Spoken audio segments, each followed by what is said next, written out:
Hello, everybody. It's time for another Christmas reading. In tonight's book, story is going to be A Ghost of Christmas Past, one from Tangled.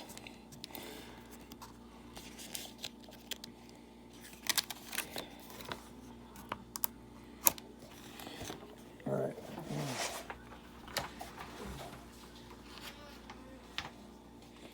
All right. There we go. Okay. All right, there we go. This should have been a joyous time. Christmas was coming. Rapunzel's very first Christmas since returning home to the castle. She had spent every Christmas locked away in Mother Gothel's tower since she was a baby. The castle halls were decked with boughs of holly. The butler had just chosen a royal Christmas tree. Everyone did their best to spread holiday cheer. Even the crankiest townfolk were merry. But the royal family, one person was not ready for the happy holiday. "No way, said Rapunzel. "I refuse to celebrate Christmas." "What?" cried Flynn. "Why don't you want to celebrate the most wonderful holiday of the year?" Rapunzel looked shocked. "Wonderful," she said. "I think you mean terrifying." Flynn was confused until Rapunzel showed her memory of Christmas past in her Mother Gothel's tower. "You know how it is," Rapunzel said. "There are all the eerie Christmas music. Mother Gothel's sang it non-stop at Christmas time. I hate chanting and growling." That didn't sound like any Christmas music Flynn had ever heard, but Rapunzel continued. "Mother Gothel also told us the tale of Nicholas, the ghostly Christmas elf. How he creeped into children's room on Christmas Eve and stole them away. Keeps me up at bedtime." Rapunzel sighed and shrugged.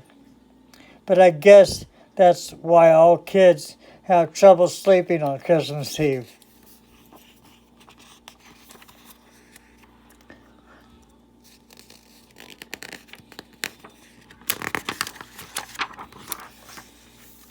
"Actually, no," Flynn said. "That's not what Christmas is like at all." It was clear that Flynn's Mother Goth had made Christmas sound frightening and on purpose. It was just another way she had tried to make Rapunzel afraid of the world outside the tower. He smiled, taking Rapunzel's hand. "You know what?" he said. "I'll show you what Christmas is really like. Come on." Flynn took Rapunzel outside the castle. She seemed unsure and a little skittish, but Flynn reassured her. "Just look around and listen," said. "Does this sound like a spooky holiday to you?" They passed groups of children singing Christmas carols.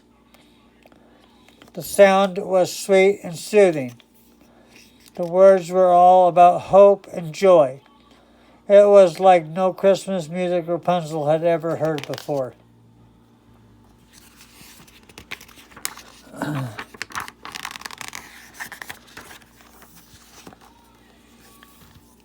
Just then a small boy ran up to Rapunzel. He held out a package wrapped with a bow. "Merry Christmas, Princess Rapunzel," he said. "I made this for you." But Rapunzel didn't take the gift.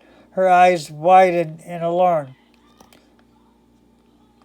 "Trick package, duck!" she cried, diving for cover behind a low stone wall.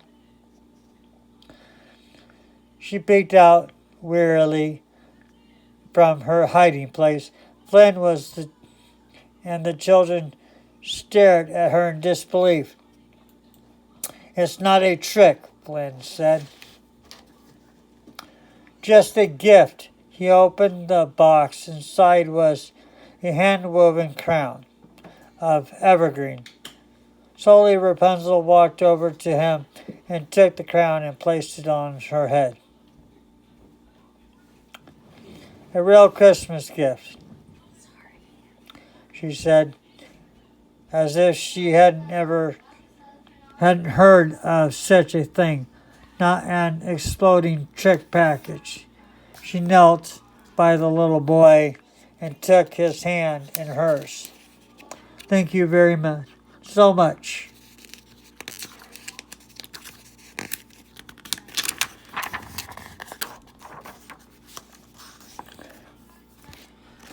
Next, Flynn and Rapunzel came across the tree trimming party. Together, the town folks were decorating the enormous Christmas tree in the center of the town square. Rapunzel pointed towards the top of the tree. "You need a lot more charms up there," she advised, "if you want to scare off the ghostly Christmas elf." She picked up one of the ornaments. "And I'm not sure these charms are anywhere near scary enough." Flynn took her aside. "They're not charms," he explained. "They're ornaments for decorating." Rapunzel looked confused. "Oh, well then, how do you keep the Christmas elf away?" Flynn couldn't help laughing. "Okay, next lesson."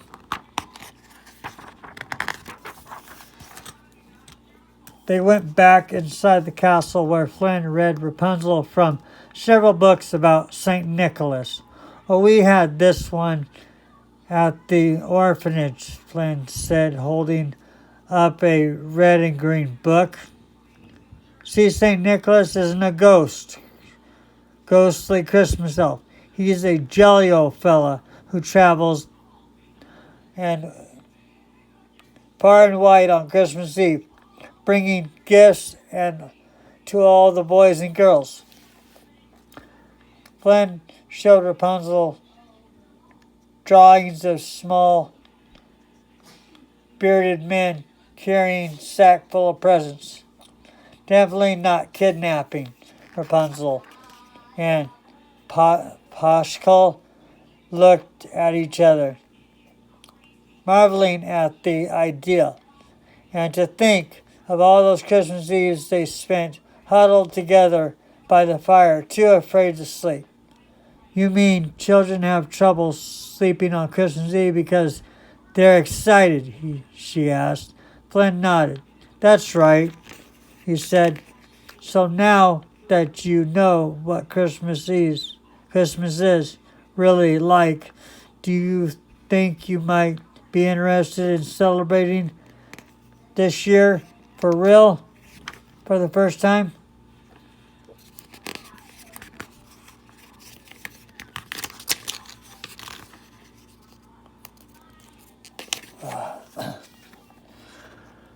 Rapunzel's face lit up. "Yes," she replied.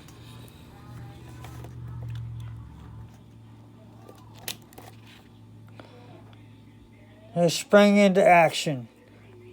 For weeks, Rapunzel lived and breathed Christmas, enjoying everything that the holiday season had to offer, everything she had missed while living in the tower. In the castle kitchen, she helped bake dozens and dozens of Christmas cookies. She learned every word of every Christmas carol she had never heard before. She decked every undecked inch of the hall, with garland and ribbon, and for the first time she made beautiful, not spooky Christmas ornaments. Finally, she wrapped homemade gifts for each member of her family. She could hardly wait until Christmas to see them open them. By the time Christmas Eve arrived, Rapunzel was exhausted, but very, very happy. Her family gathered to celebrate around the Christmas tree. Rapunzel's father, the king, proposed a toast. For years, our hearts have not felt whole at this time of year because an important part of them was missing. He smiled at Rapunzel. The queen raised her glass and added, "But now, for the first time since you were born, Rapunzel, this holiday is a joyful one for all of us." Rapunzel couldn't agree more. Surrounded by warm, loving family in front of the crackling fire, she could not imagine a better Christmas.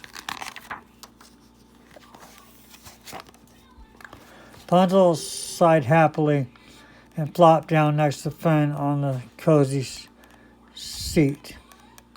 "Thank you for all this," she said.